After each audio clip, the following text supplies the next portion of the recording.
Namaste.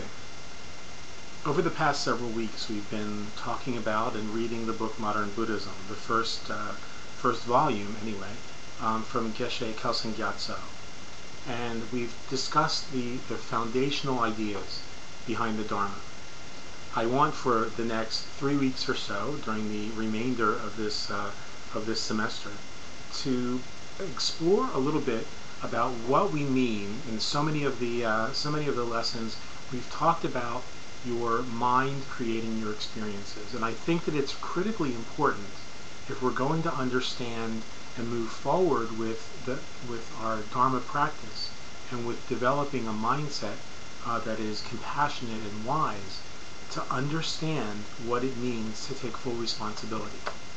And for those of you who've been reading some of the blogs that we've been doing lately on Ho'oponopono, you know that there's this sort of synergy between the Buddhist Dharma and the ancient Hawaiian, the Huna practice of Ho'oponopono. And so we're going to talk a little bit about both of those over the next couple weeks.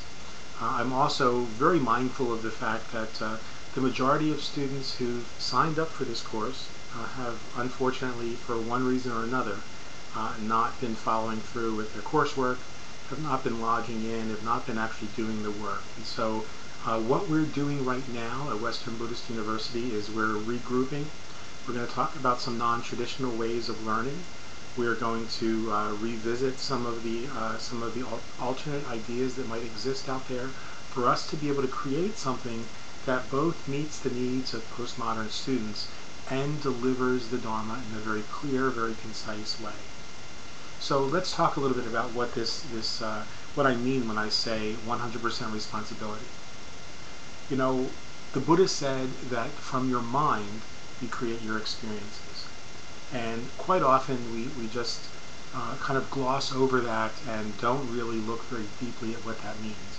But the fundamental truth is that every single thing that you experience in your external world, everything that you experience in your life, is a reflection of something internally that's going on in your mind or your heart.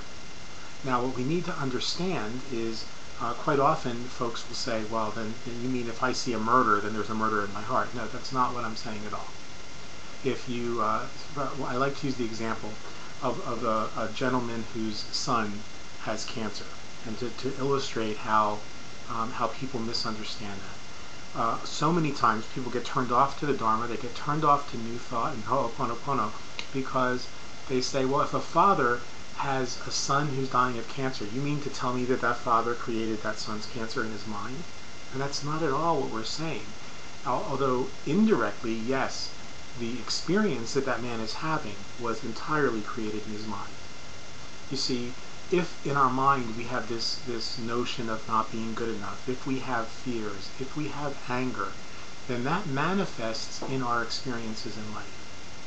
And beyond that, if our entire worldview and our mindset is always looking at external solutions and always looking for some external power to be able to make things work in our world, then we're going to always find ourselves in a powerless place.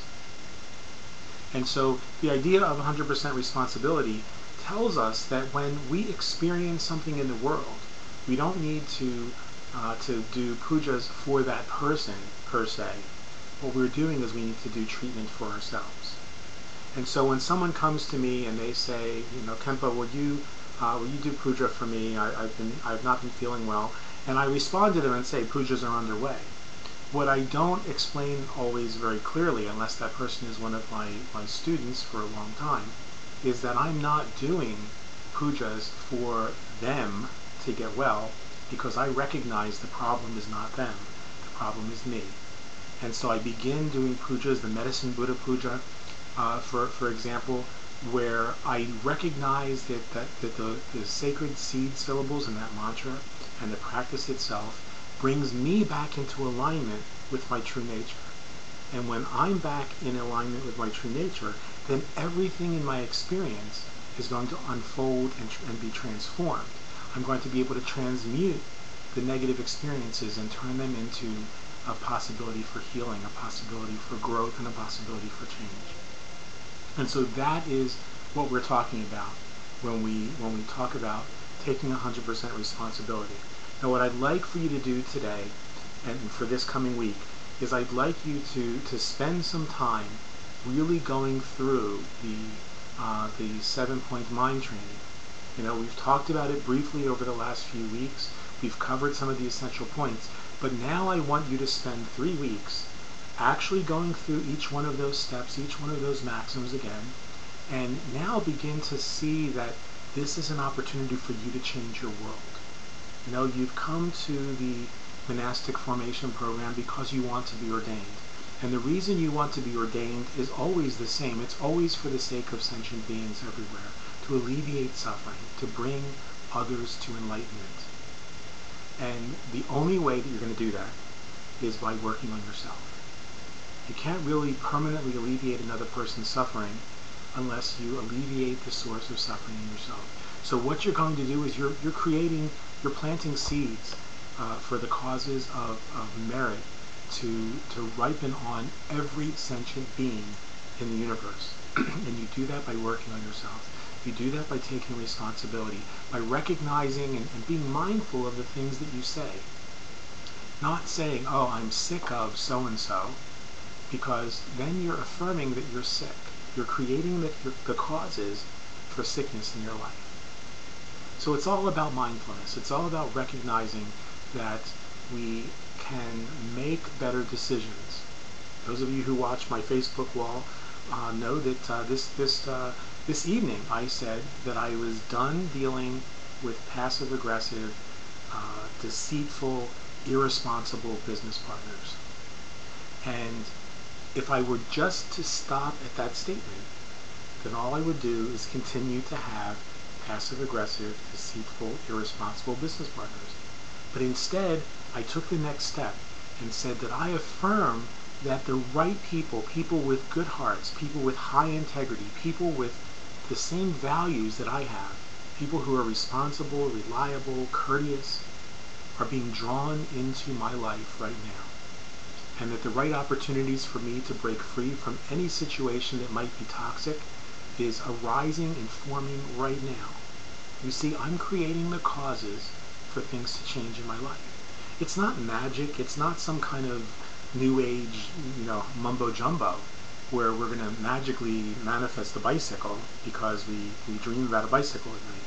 What we're doing, though, is I'm creating the causes for my mind to vibrate at a higher level, at the Buddha mind, or the Buddha field, vibrational level.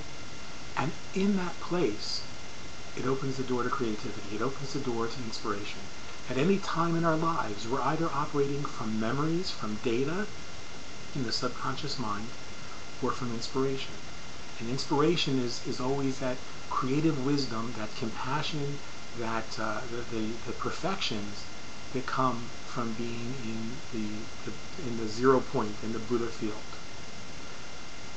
Data and memories and fears, those things exist in the subconscious mind, and they're not real. They're delusional and dualistic ideas that we cling to. So once again, what are we talking about? We're talking about letting go of our attachments, including the attachment to those things in our past that bring us to feel fear, to feel anger and resentment, to the idea of the past being real. Those experiences were then. They no longer exist. The you that you imagine existed back then no longer exists. The only thing that's real is this present moment. And your real nature is pure awareness. And for that reason, there's no reason for illness to manifest in your life. There's no reason for poverty and lack to manifest in your life. There's no reason for hardship and strife and relationship issues to manifest.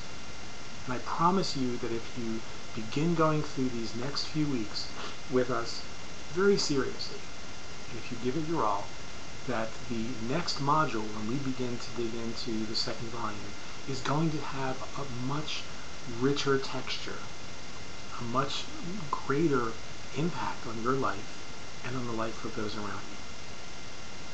I hope that those of you who've been inactive for the last few weeks consider taking this time to go through the modules and catch up. You've got from now until the end of the year to essentially catch up, and I will continue to be mentoring, and I'll continue to be teaching, and there will be continual articles, and at the same time I'm going to be meeting with Sanjay and with Yang Chenma, and we're going to be talking about the possibility of sort of visiting and revisiting alternative forms of education. And so during this period of time, I ask you to use the time wisely. It is the holiday season, and I recognize that, but what better time for you to cultivate a greater sense of awareness and mindfulness? What greater time than the holiday season to begin to cultivate a sense of 100% responsibility for the things that happen in your life? So I encourage you to continue your practice of Tonglen. I encourage you to continue your studies and to really revisit the 7-pointed mind training and reread the articles and join us in the discussion. And if you have questions about them, engage and ask those questions. So until we speak again, I look forward to talking with you at that time and continue to hold you each in my thoughts. With much love. Namaste.